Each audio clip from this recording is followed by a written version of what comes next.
দেশে ধর্ষণ বেড়ে চলেছে। দেশে প্রতিদিন ধর্ষণ হচ্ছে, কিন্তু ধর্ষণ কোনোভাবেই বন্ধ হচ্ছে না। ধর্ষণের পর ধর্ষণও দিছে, দেশে বন্ধ হচ্ছে না কেন ধর্ষণ? তার একটাই কারণ, দেশে কোনো বিচার নাই। ধর্ষণ হয় কিন্তু ধর্ষণকারীর বিচার হয় না। আপনারা কোনোভাবেই কোনো রকমেই ধর্ষণ বন্ধ করতে পারবেন না, কারণ ধর্ষণের তো বিচার হয় না। একটি ধর্ষণের বিচার না হলে আরেকটি ধর্ষণ তো হবেই, একটি অপরাধের বিচার না হলে আরেকটি অপরাধ হবেই, এটা স্বাভাবিক।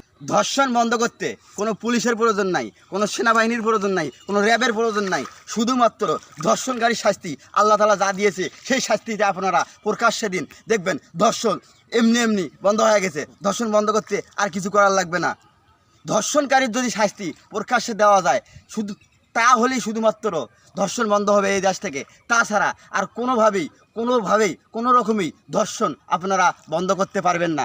যদি ধর্ষণ বন্ধ করতে চান তাহলে ধর্ষণকারীকে প্রকাশ্যে শাস্তি দিন, দেখবেন এই শাস্তি যদি স্বচক্ষে হাজার লক্ষ মানুষে দাঁড়িয়ে থেকে দেখবে, এই শাস্তি দেখার পরে আগামী 1 বছরকার মধ্যে আর ধর্ষণ করার মতো দুঃসাহস কেউ দেখাবে না এই বাংলার জমিনে। ধর্ষণ যদি বাংলার জমিন থেকে বন্ধ করতে চান তাহলে ধর্ষণকারীকে প্রকাশ্যে শাস্তি দিন, দেখবেন ধর্ষণ এমনি বাংলার জমিন থেকে বন্ধ হয়ে যাবে।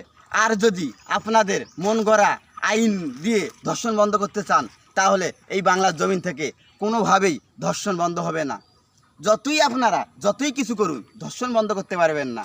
যদি বাংলার জমিনে ধর্ষণ বন্ধ করতে চান তাহলে একটাই মাত্র উপায়, সেই হচ্ছে ধর্ষণকারীকে প্রকাশ্যে শাস্তি দিন, দেখবেন ধর্ষণ এমনি বন্ধ হয়ে গেছে। আর কিছুই করার লাগবে না এই ধর্ষণ বন্ধ করার জন্য।